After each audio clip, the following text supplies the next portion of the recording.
This is the Simpit, and I'm your host, Sean Cole, but the real star of today's show is the Fanatec Clubsport Shifter SQ.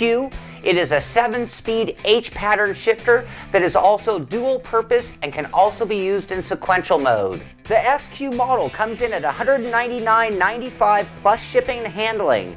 There is also a standard shifter available without the sequential mode for $149.95, but today it's all about the SQ version and its dual modes.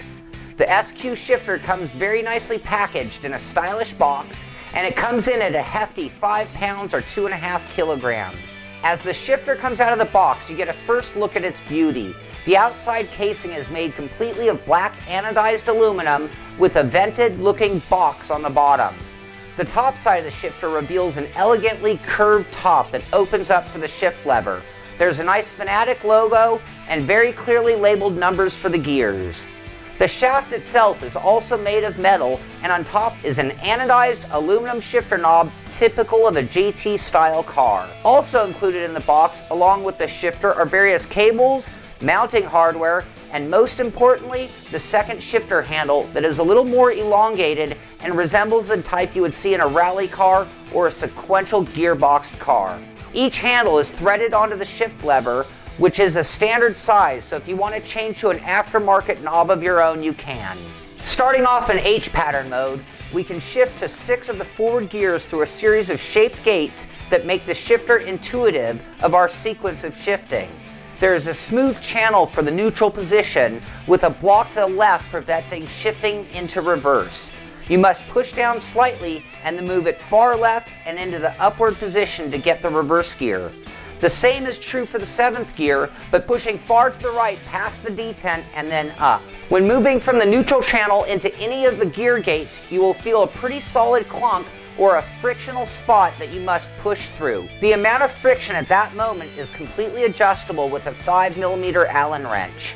The distance in gates is pretty significant. There is a 1¼ inch gap between 1st and 3rd gear, and another 1¼ inches over to the 5th gear for a total of 2½ inches of left-right movement between the gates. In the up and down direction, there is 1½ inches of movement when going from neutral up into 3rd and also down into 4th, giving it a total of 3 inches of throw up and down. Now with the simple switch of the lever, you can actually move this shifter into sequential mode. That'll lock out any left to right movement and make it so it only moves up and down. Internally, a pair of springs have moved up into position to create an extra spring back effect upon up or down shifts. The overall movement from neutral to shifting point is the same of 1½ inches, but it now kicks out of gear from those springs. The Fanatec Clubsport Shifter SQ comes along with some extra cables and hardware. There is a cable to plug the shifter directly into all 911 based wheels and another to cover all Clubsport based wheels. When plugging the shifter into the wheel directly, it will be compatible with any PC or console games that support shifters.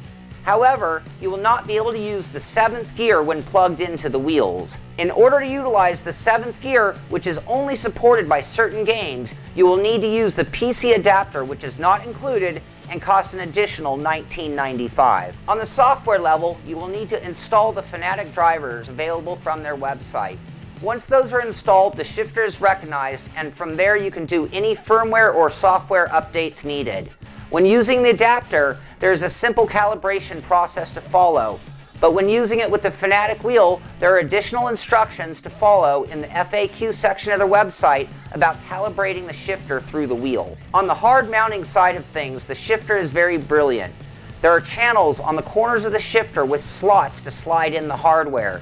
They give you 6 of these mounts that offer you a lot of different mounting methods and directions. There are also 4 threaded holes on the bottom if you just want to bolt it down to the table or desk.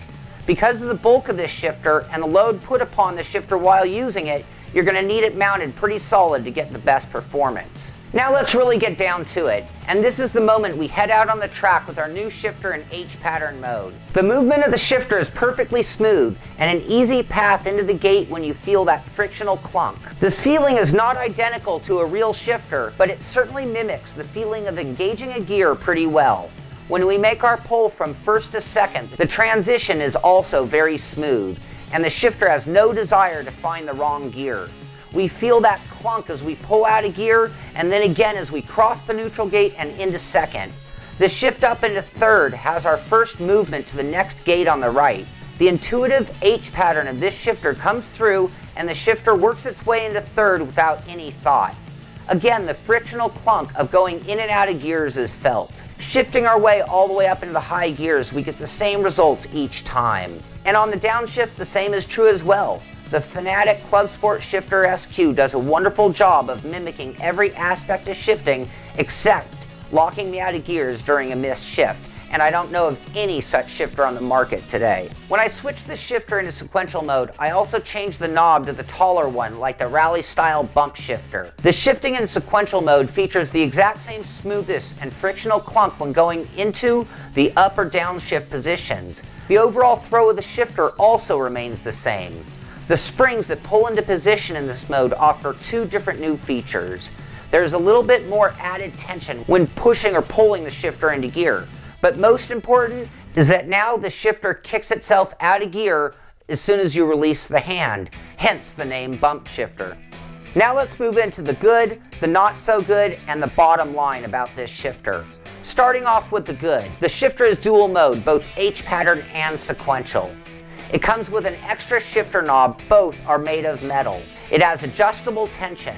It's got great feeling going in and out of the gates. A detent for reverse and the 7th gear. Intuitive gates making easy shifting. It's got a good price. It's got lots of different mounting options. And it's long-lasting metal construction. Now let's talk about the not so good about this shifter. It is a little bit bulky. The square design limits its proximity to certain seats. There is no lockout for the higher gears. Yes, there's one for 7th, but it'd be nice to take it all the way down to a 4-speed. And then lastly, there's a slight amount of rotation in the shifter arm, so the knob can rock back and forth slightly. And now let's get down to the bottom line. The Fanatec Clubsport Shifter SQ model has quickly become one of my favorite choices when it comes to shifters available on the market. The main reason?